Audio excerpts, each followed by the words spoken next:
क्या आपने कभी सोचा या कभी महसूस किया है कि जिंदगी में कुछ ऐसे पैटर्न्स होते हैं जो बार बार रिपीट होते हैं, चाहे आप कितनी भी कोशिश कर लो, लेकिन वो सेम सिचुएशन, सेम स्ट्रगल वापस आ जाता है।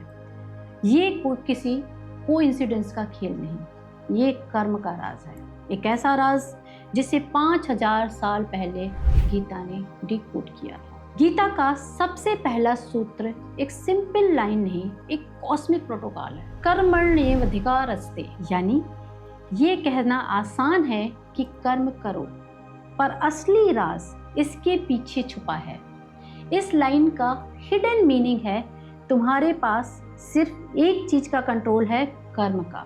ना समय पर कंट्रोल, ना परिणाम पर, ना लोगों पर, बस अपने कर्म पर।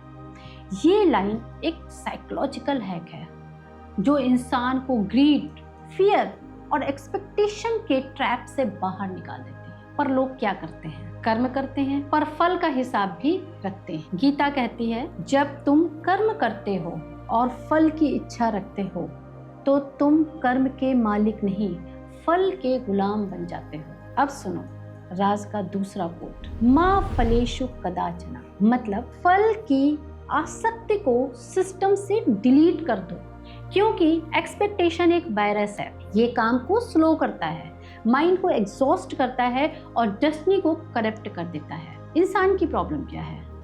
वो कर्म तो करता है, पर साथ में परेशानी भी क्रिएट करता है। Because expectation, frustration, doubt, negativity.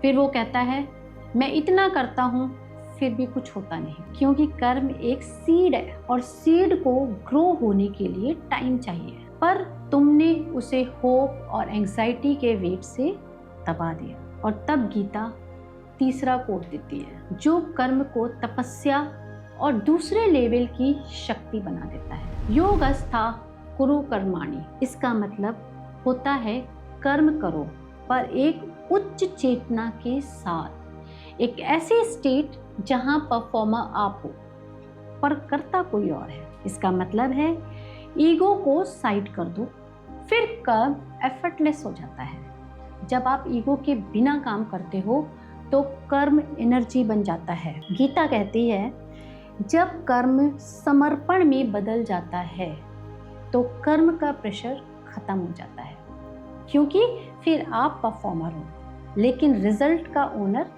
नहीं। फल का मालिक सिर्फ एक देता है, वो है ऊपर वाला। जब कर्म समर्पण के साथ जोड़ा जाता है तो यूनिवर्स के रूल्स बदल जाते हैं। अब कर्म एक नॉर्मल एक्शन नहीं रहता, वो एक सिग्नल बन जाता है जो सीधा कॉस्मिक नेटवर्क तक जाता है, और फिर यूनिवर्स आपके लिए वो रास्ते खोलता है जो आपकी आंखों से नहीं, सिर्फ आपकी आत्मा से दिखते हैं। गीता का अंतिम राज सबसे गहरा है।